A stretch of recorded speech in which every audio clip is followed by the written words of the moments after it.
안녕하세요. 신의변호TV 신은수 변호사입니다. 가정의 달 잘 보내고 계신가요?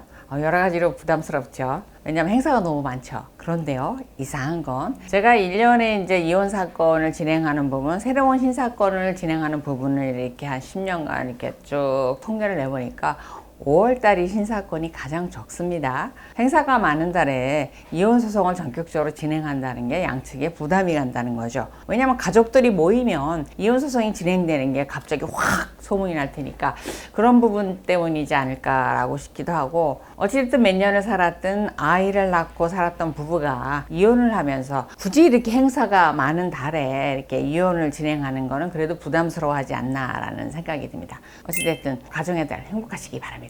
오늘은요, 제가 상담을 하면서 아내하고 남편 입장에서 좋은 남편, 좋은 아내, 이런 부분에 대해서 서로 생각이 많이 다르시더라고요. 서로 모르시는 것 같아요. 그래서 소송에서 문제가 되고 있는, 또는 이혼을 하겠다고 오시는 분들이 말하는 현모양처란 좋은 남편이란 어떤 것인지, 아내와 남편이 생각이 서로 다르더라, 이 부분에 대해서 제가 좀 몇 가지 설명을 해 보겠습니다.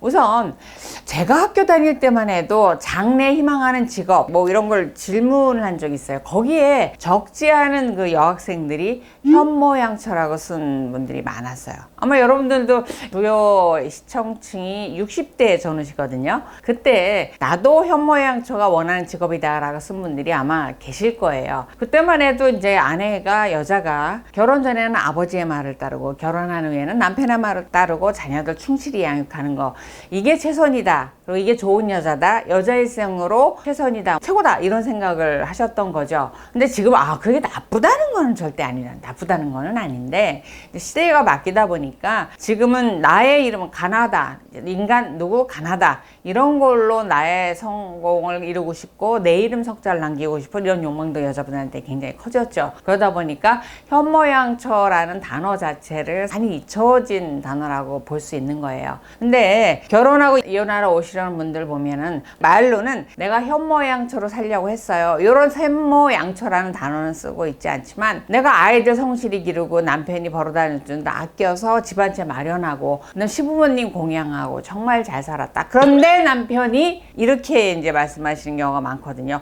지금 말한 이 세 가지 요소가 우리가 옛날에 이제 희망했던 현모양처의 삶이었거든요. 아내 입장에서는 현모양처로 사는데 왜 이걸로 끝까지 남편이 나를 행복하게 해주지 않을까, 인정하지 않을까, 이런 부분에 이제 마음 상해 하시는 분들이 꽤 있으세요. 여기에 대해서 남편분들이 이제 이혼하러 오셔서 하시는 말씀도 있고, 그 다음에 아내분들이 이혼하고자 고민을 했을 때 남편에게서 이제 들은 말이 있잖아요. 당신한테 이런 부분이 서운했어, 이런 부분이 나한테 소홀해서 소외감을 느꼈어, 이런 말을 하니까 제가요 아이 잘 기르고요, 시부모님 고양 잘했고요, 정말 박방에 아껴서 이만큼 재산을 모았는데 제가 뭘 잘못했어요, 이런 아내들의 질문에 대해서 답을 하고자 하는 건데요. 남자가 생각하는 현모양처와 아내가 생각하는 현모양처가 다르다는 거죠. 우선 현모양처라고 하는 것은 가정을 유지하기 위해서 아내가 해야 될 최선의 행동이라는 의미를 얘기하는 겁니다. 아내가 생각하는 최선의 행동의 의미하고 남편이 생각하는 부분에 차이가 좀 있더라라는 겁니다. 물론 남편 입장에서도 고마워는 합니다. 부모님한테 잘하고 아이들 양육 잘해서 신경 안 쓰게 정말 알아서 잘 혼자 가사 독박해 가면서 잘하고, 이런 부분에 대해서, 그리고 박봉임에도 아껴서, 어쩔 때 내가 힘들 때 여보나 사업상 돈이 힘들어 그러면 아껴뒀던 돈 1,000만 원 2,000만 원 이거라도 보태서 쓰세요 내놓고, 정말 그런 부분은 고맙더라는 거예요. 그런데 남편이 생각하는 현모양처에서 아내가 생각하는 현모양처 딱 하나 빠진 게 뭐냐면요, 성적인 문제입니다. 남편 입장에서는 결혼하고 나서 아내분들이 출산을 하고 난 이후에 자녀분들한테 온통 집중하는 부분에 대해서 소외감을 느낀다, 이렇게 표현을 해요. 그러니까 아내 입장에서 정말 이해가 안 되는 얘기인데, 왜냐하면 우리 아이고 우리 자식인데 우리 목숨도 희생할 것 같은데, 우리가 먹던 것도 지금 줘야 될 판인데, 아내 입장에서는 남편도 같은 생각을 할 거다라는 생각을 해요. 모든 걸 다 희생할 거다, 잠자는 것도 부족해도 참고, 그 다음에